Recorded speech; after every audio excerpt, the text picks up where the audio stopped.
Hey guys, I never in my wildest dreams thought that I was gonna make a video like this, and it's true. My husband and I collectively have debt worth 200,000 rand. I can't wish it away. I can't say it's fake news. This is my reality. This is my life, our lives, and I know I'm not alone. When I was doing the research, it showed that 72% of South Africans are currently in debt in some shape or form, and 40% of those people cannot pay their debt. Now, when you see here and read statistics like that, my whole mind is that numbers and figures are out there. It's out there in the world, but yet our government, these institutions, make it so easy for us to get these loans, to think it's acceptable for us to have multiple of it. I know when we're desperate, I get it, and I've been in that situations where I'm desperate for the money or to deal with the issue on hand. Why are we doing this? And I wanted to tell you guys my story, where I am currently sitting, where I am currently at the moment, and I can't work around it, you know. Like I said, I hit the bottom of the bottom, and I tell myself I need to get myself out of this mess. I cannot create these problems anymore. I can't create living a lifestyle that I can't afford. I can't live above my means anymore, and I am determined as ever to get out of it. I can't do this. It's such a vicious cycle, and my whole thing is that we are a capitalist society. We are a materialistic country, but I mean, it's not only us, it's a global thing, but we're so fixated on having the newest car, having the latest phone, having name brand clothes. And for what? Why are we doing it? Are we doing it because we want to show the next person that we have success? And by success I mean showing our wealth in the forms of materialistic things. And I was sucked into it as well, in other ways and forms. I was never a name brand person. I didn't care about the newest car, the phone very much so, traveling, yes. So in this video I really want to talk about how Courtney and I, our journey in getting these debts, because I think it's really important that we step back and like look at how we got into this, and how last year, I call it the 2019 hell, because it was hell. 2019 was the worst year of our lives. And if you pause this video and look at all my videos I uploaded in 2019, and you might be thinking to yourself, we do not look like a couple that's in debt. And we hide it so well. We hide it so well. At the moment, I'm only 4 months into trying to actively get myself out of this debt, and it's trial and error at this point. Some methods work, some methods don't. Some materials I understand, some other forms of materials I don't get, but like I said, trial and error. And I just want to have a chat. I just want to talk about our financial journey. First form of debt was in 2011, and I had 2 student loans with the bank. This is my contracts. This is my 2 contracts over here. It's still sealed. I haven't opened it for 9 years, 9 years. Haven't opened it because I'm too afraid. I was too afraid to know what was going on in there.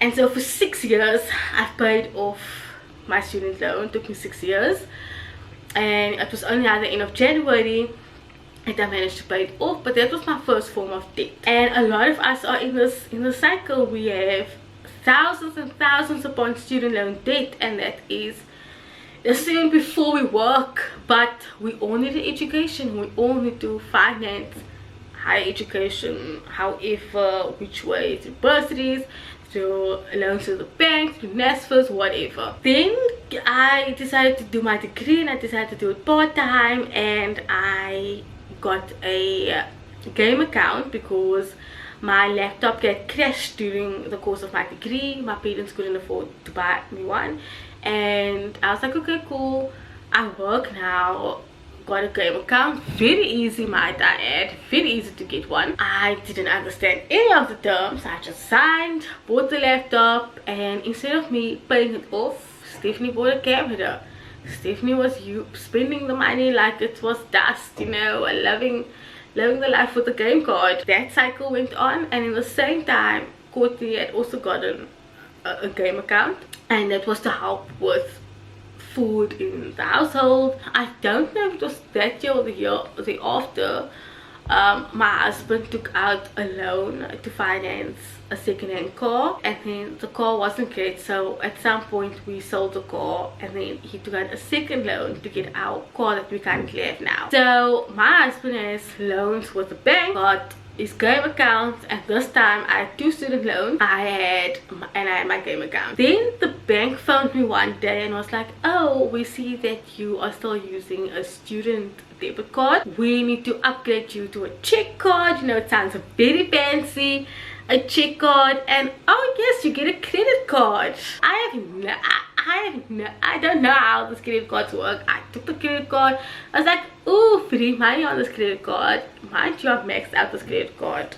I'm not even gonna go there. I maxed it out. Court and I then opted to get engaged in 2017. Then we got married, and there was another lovely adulting game that we played of trying to figure out the rent and having to distinguish how much electricity we use and how much water we use and how much we pay, and figuring out how this grocery situation works, you know, real adult stuff. And so we entered the marriage with my 2 student loans, my game account, my credit card, Courtney's game account, and his loans with the bank. Then Courtney and I were very fortunate and very blessed to have gotten a certain check from our company. At the time, we decided that because Courtney's game account was the lowest out of the current situation that we're in, we were gonna pay his entire game account off, which was awesome. We paid it off, we closed the account, it was done, and the rest of the money we bought furniture. So like this couch, like the washing machine, because when we moved into this apartment, we only had a bed, my mom's second-hand fridge, and a microwave. That's literally what we, and it's fine, you know, that's what we did. But you build yourself up when you start getting married. You do not have to have a full furnished house, people. This is where everything got cuck. Let's just put it in my cuck. If you watch my vlog videos, I speak a lot about SARS, or say when I'm going to SARS, and I've never ever elaborated on it. In the middle of December of 2018, I got an SMS from SARS saying that I owe them money in penalties, and I was like, I have no idea what you're talking about. This cannot be happening. It's a scam. Anyway, I phoned. They told me, no ma'am, it's true, you owe us money in penalties. So let's just pause for a little bit.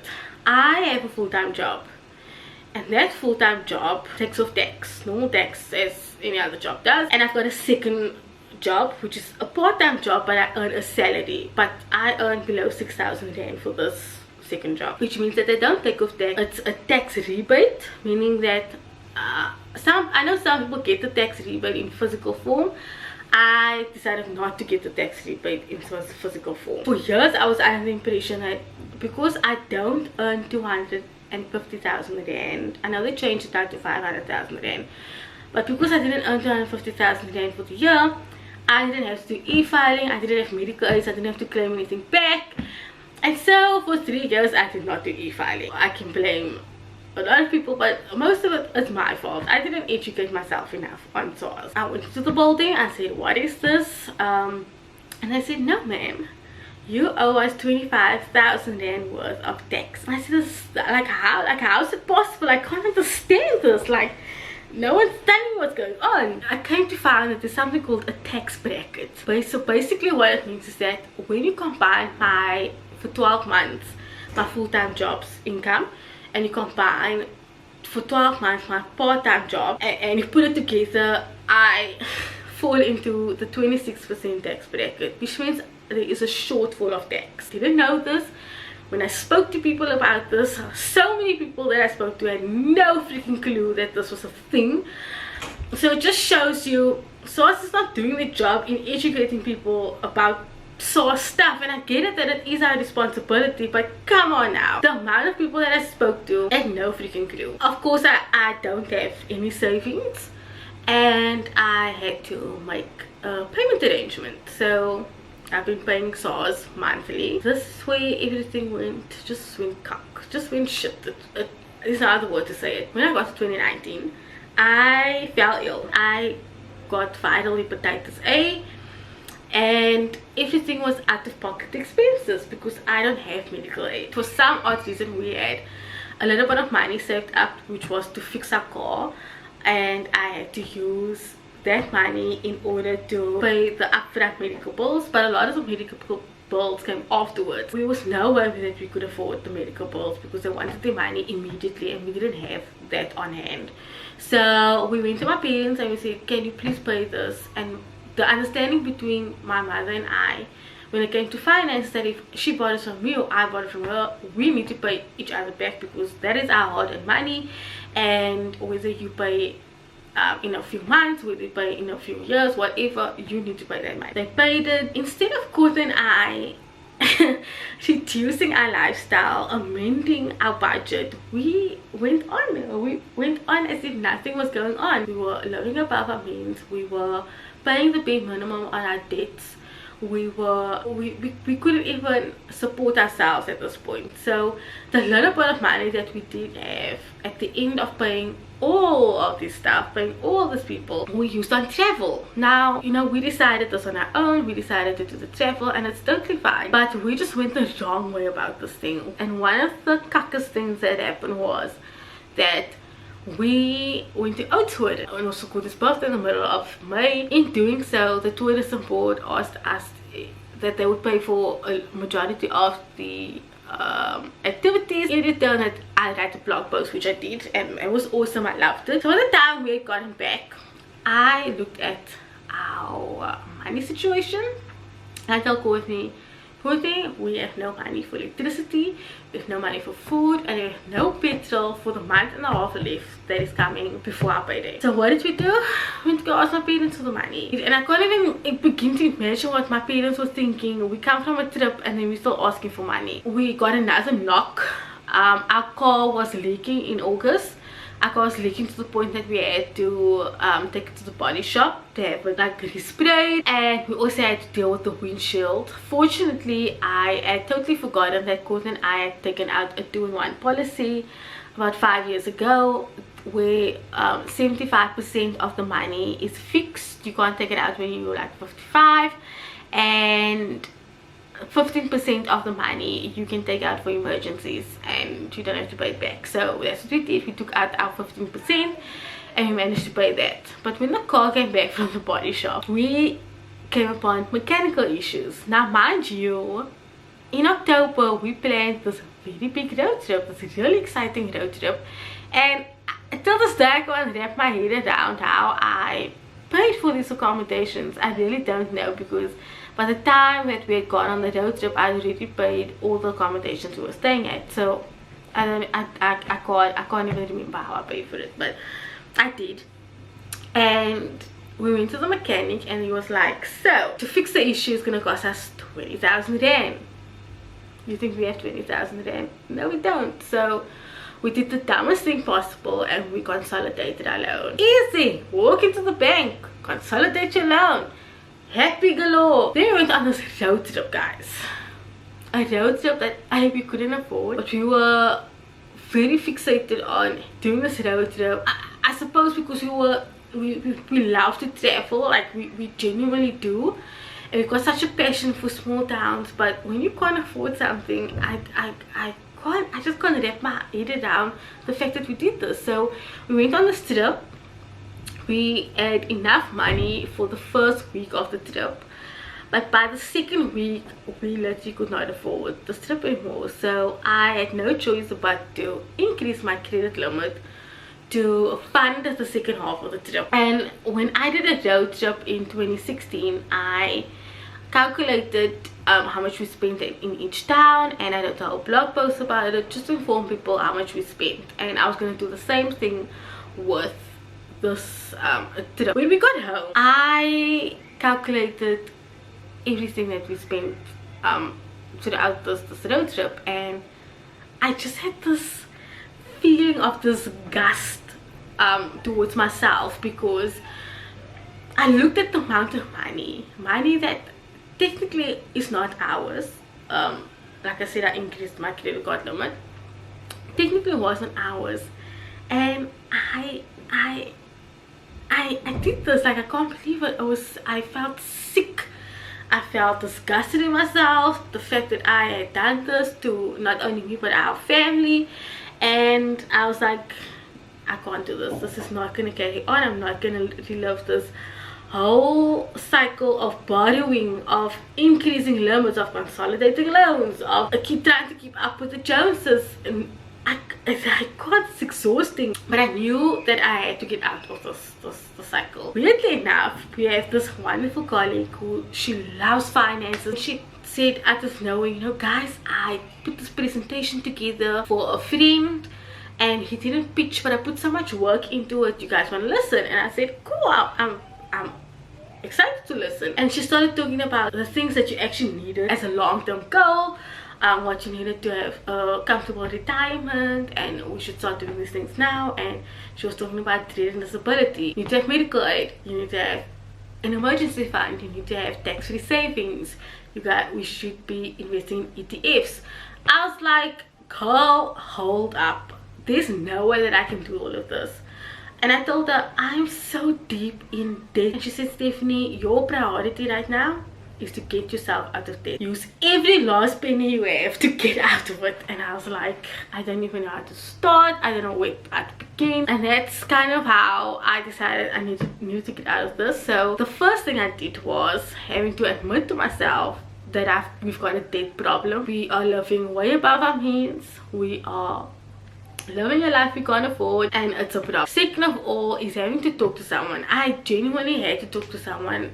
As much as my husband is there, my husband and I are on the same boat. We don't know where to start. So having to offload, whether it be to a friend, whether it be to a colleague, whether it be to a debt counselor, offload, talk about your problems. You know, they can gear you in a direction in some form. Then the biggest kicker, I drew out a 6-month bank statement. Some people do 3, I did a 6-month. You see this highlighted stuff?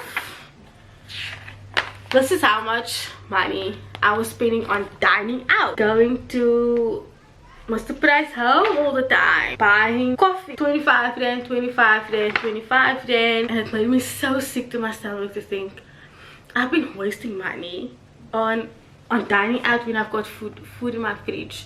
I've been wasting money on coffees that I could make in the office or make at home. And I think anyone who wants to get out of it, throw the statement out. Honestly, it saved my life. Stuff I keep telling myself I need when it's more a want. I remember my colleague was talking about a podcast, the Fat Wallet Show, but she said I'm going to get very overwhelmed for someone who is a beginner in finances or trying to understand finance in general. Sent me this, I'll show it to you guys, of the 3 episodes that I need to listen to first about finances, and it was an eye-opener. I was like, I need to be there. I need my wealth to be in forms of savings, in forms of shares, and preparing for retirement and trying to live a debt-free life. And I was like, I'm gonna get myself out of debt. Like I was telling myself, I struggled with reading financial blog posts. That didn't work for me. Like I said, I now actively listen to the Fat Wallet Show. Then both Courtney and I were very, very blessed again to have gotten another 13th check. And you know, whenever we get extra money, we're so quick to say we need a couch, we need a new TV. We don't need this stuff, guys. Leading up to us getting out of these checks, I was like, Courtney, we cannot use this money. No matter how many times we want something, we just can't. I took my 30th check and I shoved it into my credit card, and we took Courtney's 30th check to pay off my game account. So my game account is done. I paid it. It took a lot of both Courtney and I to give up that money just so quick and easy and whatever. And then we paid up the last bit of our 36. We paid my parents up in full. We're like, we don't want to send from you. That's our goal. We don't want to borrow money. December came, and December's a hard month. We get so sucked in to saying we need new Christmas clothes, we need to buy gifts, we need, like, everything, every sentence that comes out of our mouth is need.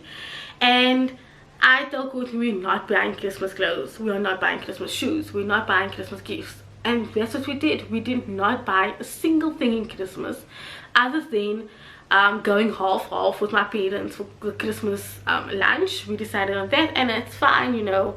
We all do spend a little bit of money when it comes to the food. Then I was like, okay, now we need to prep for 2020, because there's no way that I am going to repeat the shit that I put us in. One of the things I did was I drew up a budget. I drew it in an Excel spreadsheet. I had to write down everything that I need to pay for, every fee, every subscription, every bank charges I wrote down, because we actively need to know where our money is going. And that's the problem. We're too scared to look at our bank statements. We're too scared to open to admit that we are frivolously spending our money on cup. And then I made another budget which I call the goal budget, and I made that budget without money that I need to pay for all the debt that we have. I can have 10,000 rand more in my bank account. I look at that goal every week. I look at it every week. I tell myself I'm gonna get there. It might take me 2 years, 2.5 years, 3 years. I'm gonna get to that end result. One of the things that a lot of people were recommending was buying this book, and it's called Manage Your Money Like a Fucking Grown Up. I cannot tell you how much I love this book, because it is a financial bible. It is explained in simple terms. Here are pictures, so that, because there were paragraphs that sometimes we just don't understand, and so having a visual representation of money is awesome. This book is amazing.